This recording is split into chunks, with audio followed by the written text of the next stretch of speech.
This is an offer you can't refuse. The Lincoln Blackwood on the Lincoln Highway. I'm on it, guys. Hey, Scott. Hey, Joe. What's up? What is a Blackwood? Hello, this is David. I'm gonna need some help doing this. Yeah, happy to help.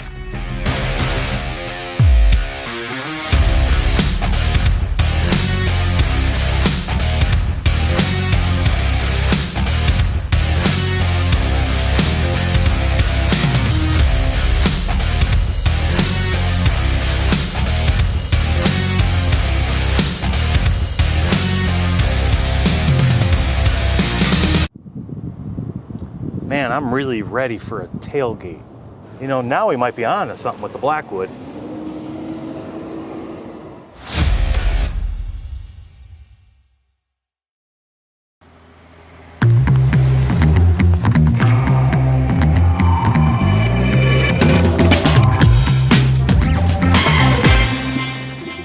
Hi, I'm Joe Keene. Thanks for joining us on Season 3 of Road to AAPEX. Hopefully you joined us on Season 1 where I took my old Cadillac on Route 66. I don't think it's complete without actually a Route 66 sticker on the car. Last year, we did the Lincoln Highway in the rare Lincoln Blackwood. The cities and stops along the Lincoln Highway make you realize just how forward-thinking its pioneers were in the early 20th century. This season, we've realized all roads lead to AAPEX. So you're gonna find me traveling the country and talking a little bit about automotive history as well. 70 years ago, the world of rotating electrical components on your car was very different. How did we get from here? You can have any car color you'd like as long as it's black, to where we are today. The Model T from 1914 to 1926, the only color you could get was black. This season, I'll be joined with a host of my friends from last season as well, including David Sickels. So where is all this going? How big does Chris think the electric vehicle segment here in North America is really going to get? And Scott Shriber. I am right now standing in the parts department. David will be visiting a lot of manufacturers, discussing how these parts are made and how they have changed over the years. Our friend Scott will be visiting the distribution channels. How does that part make it from the manufacturing plant to ultimately the technician hands who repairs your vehicle? Along with a lot of the automotive paths that I'll be discussing, we'll also be visiting some repair shops and discussing the parts that are used today and how they have evolved over the years. And in the 1940s, we have a feature that you don't see too much anymore, quarter vent windows that allowed air to get inside the cabin as well. So you had the cowl and you had the side windows providing a little bit of creature comfort. But we know air conditioning is way different today than it was way back in the day. We're looking forward to a great time on the road to AAPEX.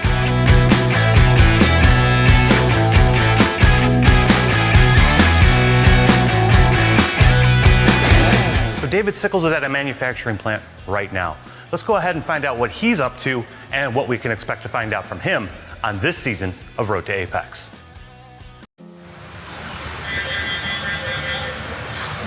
From the outside looking in, it's easy to write off the automotive aftermarket as a simple machine for supplying replacement parts and delivering an endless stream of oil changes. But we know it's so much more. It's about innovation, quality, reliability, and evolving the status quo to improve vehicle performance and longevity. This is all driven by independent companies and passionate leaders in a highly competitive marketplace, leading to impeccable quality and high standards throughout every step of the supply chain. On this season of Road to AAPEX, I want to dig deep into the processes of many of the aftermarket businesses you know and love to better understand how these companies are finding new ways to benefit their customers with new innovations, better choices, and better prices. I'm David Sickels. This year, come along as I explore the rich history of the aftermarket by delving into the details that result in meticulously crafted parts and the sophisticated processes behind their production. But that's not where our journey ends, because from there, Scott Shriber will explore the distribution network that deliver these components to suppliers, ultimately ensuring that they reach those who need them most when they need them. Scott, what insights do you have for us today? Thanks, David. Appreciate it. So today, we are here to talk about parts distribution. And I thought no better fitting place than for us to be in Cuyahoga Falls with the George A. Shriber Auto Parts building right behind us. When we come back from our break, we're going to talk more about parts distribution and what really went on then and what goes on now. So we're looking forward to seeing you after the break.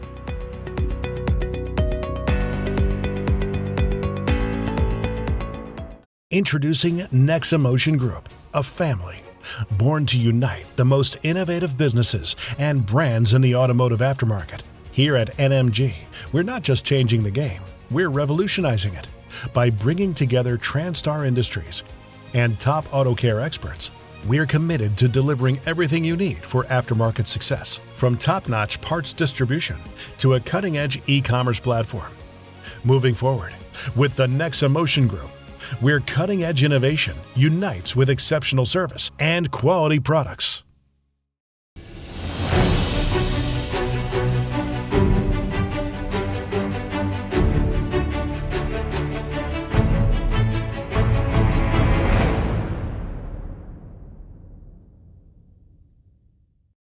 Buckle up, AAPEX attendees. Looking for OE performance in your automotive aftermarket parts? Continental delivers. Our comprehensive aftermarket program matches OE standards, including our OE Technology Series belts. This ensures technicians can install our belts, hoses, tensioners, and timing kits with confidence. Continental, we know OE because we are OE. Our recent purchase with Hunter was based on the fact that our old alignment machine lasted for 24 years, and I was very satisfied with that equipment, so when it was time to upgrade, I felt no need to shop around. I stuck with Hunter because that was tried and true. Since 1927, AP Emissions has been your source for complete exhaust innovation. We're your one-stop shop for the exhaust brands you know and the quality you trust. Visit APEmissions.com. Looking for a refreshing change? Say goodbye to sluggish performance and reach for the one that won't slow you down. Experience the force of clean, pure oil. Wix Premium Filters. Performance starts here.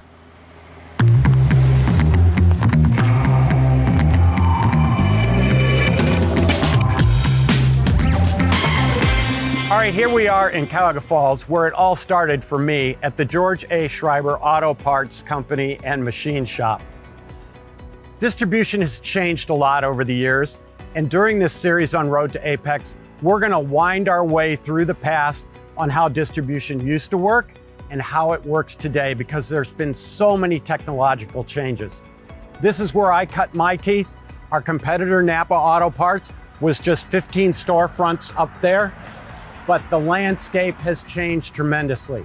The jobs remain the same. The jobs that I did right here in the machine shop, those dirty jobs that keep the 250 million vehicles on the road today that the automotive aftermarket are responsible for. So I'm really looking forward to it. It's going to be a great series. So that's a brief look at what we're going to be looking at Road to AAPEX this year. It's going to be really exciting. Can't wait for you to be with us. And now I'm going to TO it back to Joe. Thanks, guys.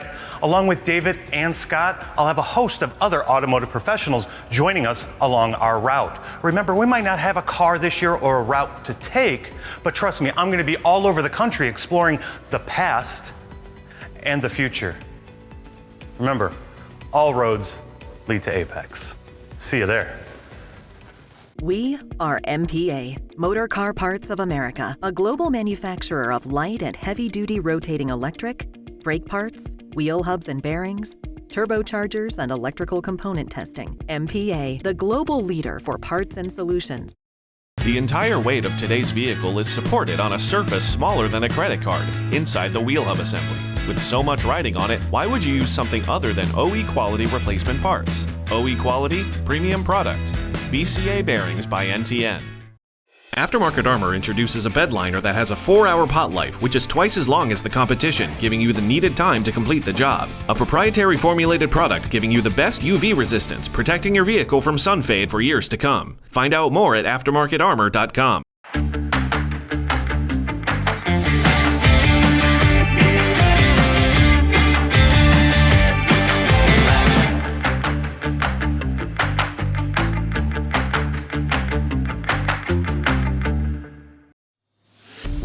is about more than just having advanced technology. It's about understanding and fulfilling our customers' needs at every step of the journey. We take pride in being more than just a supplier. We are your partners in progress.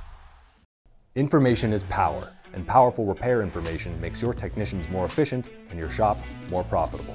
Introducing Mitchell One, the most trusted source for auto repair information, shop management, and marketing solutions. Mitchell One, powering shop success with complete information. That's our mission.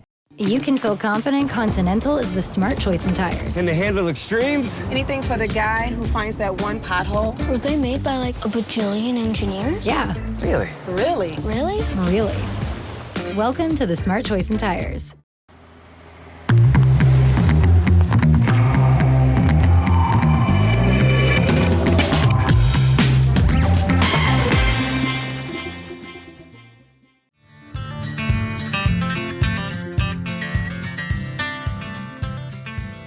You can almost hear the ding ding as you drive over the hose, alerting the attendants that you had arrived. And it wasn't just about getting gas in the 1940s, they were checking your oil, checking the air in your tires, checking washer fluid, giving the car a little bit of a once-over. We don't see that very often today. I don't think there's hardly any full-service gas stations, which to me is a shame, because you still should be opening up your hood and taking a look at all those fluids, even if we want to consider it maintenance-free, which, as a tech, no, doesn't happen anymore. But Texaco, this is what it would have looked like in 1940. You would have pulled up to these giant pumps, and everybody would have been taking care of your car for you. And Texaco, they've been around since 1902. They started off as the Texas company. Kind of weird. Texaco didn't come into play until a little bit later. Back in the day of telegrams, someone had abbreviated it, Texaco.